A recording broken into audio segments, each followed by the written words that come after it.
खंड काव्य में एक ही घटना को प्रमुखता दी जाती है, जिसमें जीवन के किसी एक पहलू की झांकी सी मिल जाती है। शंभू डॉक्टर जगदीश गुप्त का एक खंड काव्य है। प्रस्तुत काव्य की रचना रामायण की शंभू वध मात्र एक घटना को लेकर की गई है। यह एक ही पौराणिक घटना लेकर उसके आधार पर कवि ने आधुनिक समस्याओं का चित्रण किया है। इस प्रकार स्वरूप की सृष्टि से शंभू एक सफल खंड काव्य है। खंड काव्य क्या है? खंड काव्य का कथानक संक्षिप्त किंतु संगठित और व्यवस्थित होता है। महाकाव्य के समान अनेक छोटी छोटी अंतरकथाएं या षड ऋतु वर्णन आदि के लिए स्थान नहीं होता है। खंड काव्य में जीवन की किसी मार्मिक पक्ष का चित्रण सीमित दृष्टिकोण से किया जाता है। खंड काव्य अपने आप में संपूर्ण होता है तथा उसमें प्रभान्विति होना आवश्यक है। इस प्रकार के काव्य में वस्तु वर्णन की अपेक्षा चरित्रों के उद्घाटन पर अधिक बल दिया जाता है। इस काव्य में 7 से कम सर्ग तथा उसका पूर्वापार संबंध होना चाहिए। राजद्वार पर टिप्पणी लिखिए। प्रस्तुत काव्य का पहला अंश है।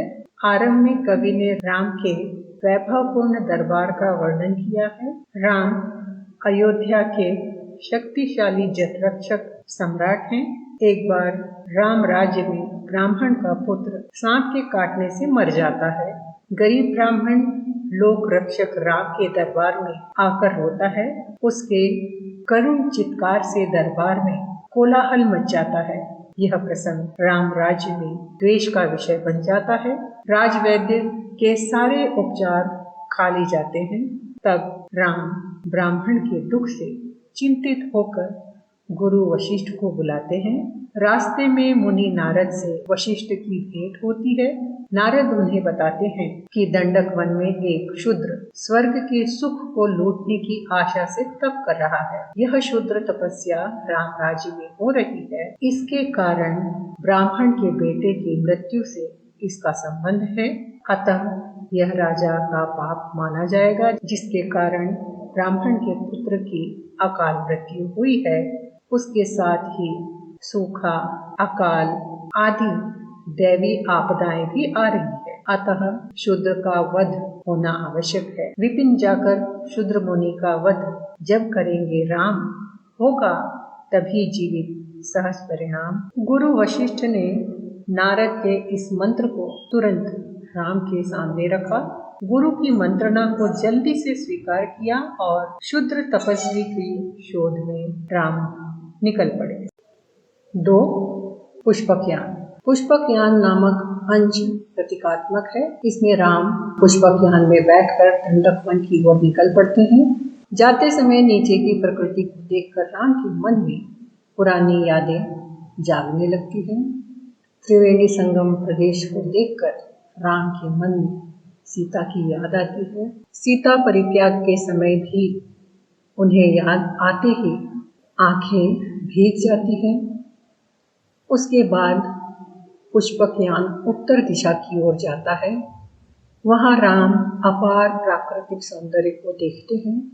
फिर वहां उनका यान पुष्पकयान पूर्व दिशा की ओर चल पड़ता है। उसी समय राम को स्मरण हुआ कि वह अपने पिता दशरथ के आदेश पालन के लिए विश्वामित्र के साथ यहाँ गए थे और उन्होंने रास्ते में अहिल्या का उद्धार किया था। राम में उसी समय पश्चाताप की भावना जाग उठती है और वे कहते हैं, एक नारी को सुगति दी, एक को परिताप, छोड़ जाऊंगा जगत पर कौन सी मैं छाप। इसके साथ ही राम को अपने पूर्व जीवन पर अर्थात स्वयंवर प्रसंग वाटिका में सीता जी को पहली बार देखने और सीता हरण जैसी एक एक घटनाएं याद आती हैं और फिर पुष्पकयान दक्षिण दिशा की ओर चल पड़ता है। धीरे धीरे भूमि पर उतरता है। तीसरा है वनदेव। प्रकृति के सुंदर वातावरण में वन देवता द्वारा राम जी का स्वागत किया जाता है। राम के आने से वन में उल्लासमय वातावरण छा जाता है। जब वे यान से उतरे तब वन देवता अपने हृदय की बातें कहने लगती है। यहाँ 14 वर्ष तक तुमने किया वनवास, तुम नहीं वन से अपरिचित, है हमें विश्वास।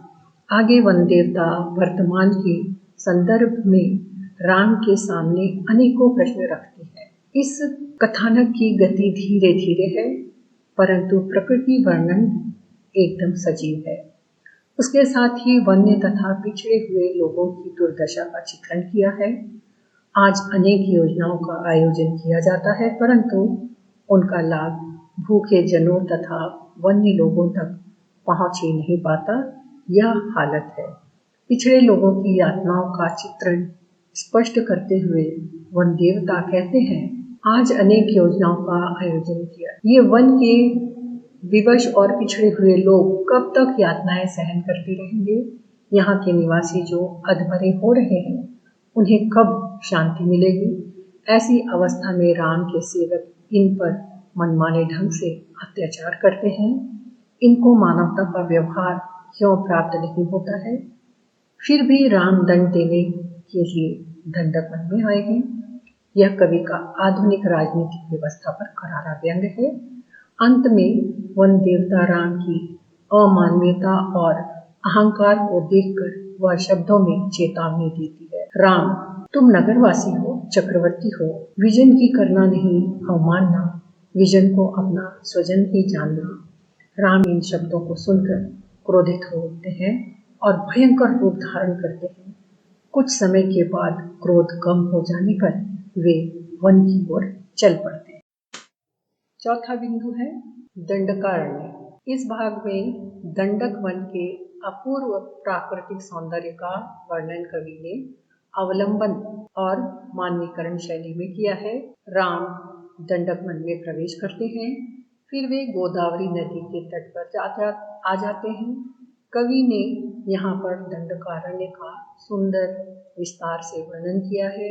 इसी स्थान पर समस्त प्राणी अपने अपने कार्य में लगे हुए हैं। आदिवासी नर्तक की टोलियां बलबहियां डाले नाचती हैं, शबर पशुओं का शिकार करते हैं।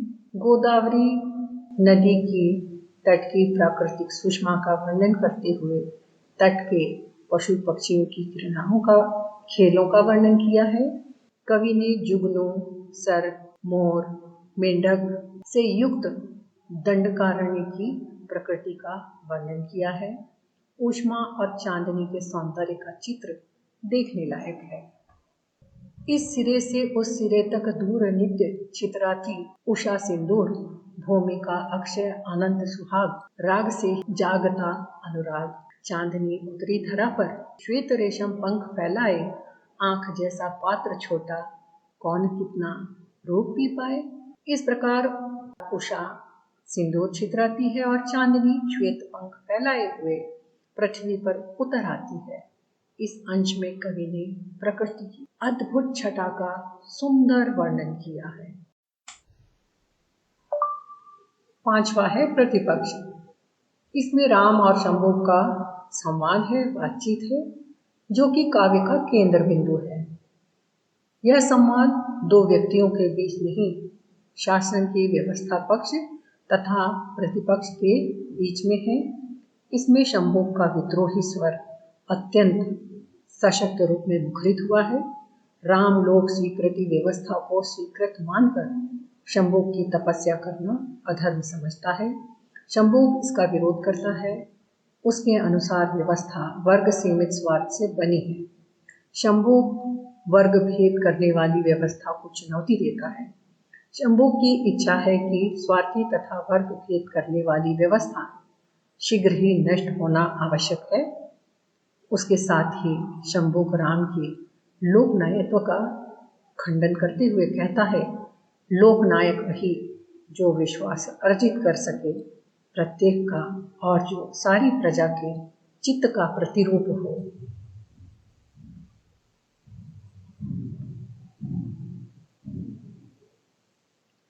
शंभु लोकनायक राजा का कर्तव्य प्रजाहित बताता है। जन्मा जयते शूद्रः की मान्यता का विरोध करता है। शंभु की दृष्टि में सभी भूमि पुत्र हैं। संस्कार के द्वारा ही उच्च वर्ग बनता है। शंभू के शब्द सुनकर राम वर्णाश्रम धर्म में अपनी श्रद्धा प्रकट करते हुए कहते हैं, तपस्या करना शूद्र का कर्तव्य नहीं है, उसके लिए सेवा कर्म ही सुंदर आदर्श है। यह सुनकर शंभूक राम को शूद्रघाती कहता है, उसे बार बार धिक्कारता है कि व्यवस्था तुम्हारा कोई अधिकार नहीं है, तुम केवल निर्वासित कुमार हो। शंभूक राम के शासन पर करारा प्रहार करते हुए कहता है, जो तुम्हारे पक्ष में हो कुछ करे अन्याय, तुम रहोगे मौन, भूलोगे समस्त उपाय। शासकों को सदा यह सुविधा रही है राम, प्रजा को इससे सदा दुनिया रही है राम। शंभू के अनुसार राम क्षत्रिय ही नहीं ब्राह्मण भी कहलाता है। शंभू के अनुसार राम क्षत्रिय ही नहीं ब्राह्मण भी कहलाता है। शंभू के बार बार प्रहार करने पर भी राम विचलित नहीं होते और कहते हैं कि मैं सिर्फ शूद्रघाती नहीं हूँ, भ्रष्ट ब्राह्मण रावण का वध किया है। तब उत्तर देता हुआ शंभू कहता है कि तुमने यह काम अवध राजा के रूप में नहीं, अपने व्यक्तिगत कारण के लिए किया था। इतना कहने पर भी राम अपने पद से जरा भी नहीं हटते। शंभू के अनुसार राम ने भूमि पुत्री सीता के प्रति अन्याय किया। यहाँ शंभू के गरिमामय व्यक्तित्व का परिचय मिलता है। अंत में शंभू समता और धर्म प्रतिष्ठा पर जोर देता है। छठवां बिंदु है छिन्न शीश। छिन्न शीश कथा का छठा सोपान है। इस अंश में शंभू की आत्मा के उद्गार अंकित हैं। इसमें हिंसा, अहिंसा, पाप, पुण्य, न्याय, अन्याय और धर्म अधर्म के विषय में नई व्याख्या की गई है। वृक्ष की शाखा पर लटका हुआ शंभू का छिन्न शीश राम के समक्ष तर्कों की झड़ी लगा देता है। वह स्पष्ट रूप से कहता है, शूद्र तप से विप्र बालक मर गया, यह कल्पना की बात। शूद्र वध से विप्र बालक जी उठा, यह कल्पना की बात। यदि कोई यह प्रश्न करे कि शूद्र की तपस्या और ब्राह्मण पुत्र की मृत्यु तथा शूद्र तपस्वी का वध एवं ब्राह्मण पुत्र का जी उठना, क्या इन दो घटनाओं में कुछ संबंध है? कौन देगा इसका उत्तर? राम की शासन नीति का तीव्र विरोध करता हुआ शंभू कहता है कि साधना जो भी करता है वह बलवान हो। वैश्य, क्षत्रिय तथा ब्राह्मणों के कर्म उचित एवं अनुचित दोनों होते हैं। शंभू बार बार वर्ण व्यवस्था पर घृणा प्रकट करता है। किसी के बलि से किसी की प्राण रक्षा, यह पाप से युक्त है, एक आदिम व्यवस्था है। इस व्यवस्था से समाज में विषमता ही निर्माण हो सकती है। सातवां सोपान है आत्मकथ्य। इसमें शंभूक अपने पूर्व जीवन का वृत्तांत सुनाता है। शंभूक का कहना है कि वह भूमिपुत्र है, शूद्र है, मानव समाज में उसका अस्तित्व नगण्य है। जीवन में उसने ऊपर उठने का संकल्प किया था, मगर उसकी अभिलाषा पर तीखा प्रहार होता है। बचपन से यौवन तक ऋषिवर उसे दुत्कारते रहे। उनकी सेवा करने पर भी उसे अस्पृश्य मानकर बाहर निकाल दिया। तप करने की इच्छा से आसन लगाता तो ऋषि लोग उसे अधिकार विहीन कहकर ठुकराते थे। कुछ ऐसे भी थे जो उसे तप करने की स्थिति में अगर देखते तो डंडे से मारने लगते थे। जब वह अपने अस्तित्व की रक्षा में संतुलन खो देता तो ऋषि सामूहिक रीति से वाद प्रहार करते थे। शंभूक राम से कहता है कि तुमने मुझे बोलने का अवसर दिए बिना मेरा वध किया, जिससे मेरे मन को ठेस पहुंची। मेरा प्रेत कह रहा है कि विप्र बालक की मृत्यु का कारण मेरी तपस्या नहीं है, अपितु वास्तविकता यह है कि जब वह पेड़ पर चढ़ा तो सांप ने उसे काट दिया। इससे बालक तुरंत अचेत हो गया। मंत्र तंत्रोपचार करने पर भी विप्र हार गया और दरबार के द्वार पर आकर राम पर दोषारोपण करने लगा। फिर विषनाशक जड़ी से बालक जीवित हो गया। इस प्रकार शंभुक राम द्वारा अनजाने में हुई इस भूल को पाप नहीं मानता। लोग कहते हैं कि यह तुम्हारी सारी लीला है, परंतु यह लीला मनुष्य के लिए बहुत भारी पड़ी। अंत में शंभुक स्पष्ट करता है कि जिस समाज में व्यक्ति का सम्मान होता हो वह समाज सुरक्षित है। ऐसा समाज ही मानव समस्या का सटीक निदान कर सकता है। जो राम संस्कृति से रहित है वह दर्प मात्र है। ऐसा राज्य मानव नियति को सर्प बनकर डसने वाला है। यहीं पर आत्मकथ्य अंश समाप्त होता है। रक्त तिलक प्रस्तुत खंड काव्य का अंतिम अंश है। इस अंश में शंभुक के कटे सिर का एकलव्य के कटे से वार्तालाप है। एकलव्य की दशा भी यही हुई थी। एकलव्य की प्रगति को भी वर्ग विशेष सहन नहीं कर पाया था, अतः उसका अंगूठा काट दिया गया। बाण विद्या में निपुण द्रोणाचार्य ने गुरु दक्षिणा में एकलव्य से दाहिने हाथ का अंगूठा मांग लिया और राम ने व्यवस्था के नाम पर शंभुक का वध कर दिया।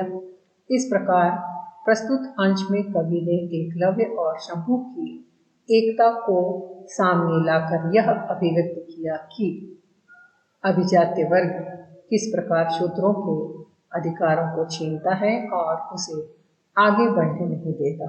शंभुक की आत्मा एकलव्य से कहती है कि मेरी जो नियति थी वही तुम्हारी हुई। शंभुक की आत्मा एकलव्य से कहती है, शंभुक और एकलव्य की आत्मा में अपमान की जो आग है वह वर्तमान युग के मानव के अहंकार रूपी वासना को भस्म कर सकती है। यह अंश एकदम छोटा होते हुए भी अत्यंत प्रभावकारी है। इस अंश में शंभुक की पीड़ा अत्यंत सशक्त शब्दों में मुखरित हुई है। इसी के साथ शंभुक का कथानक समाप्त होता है।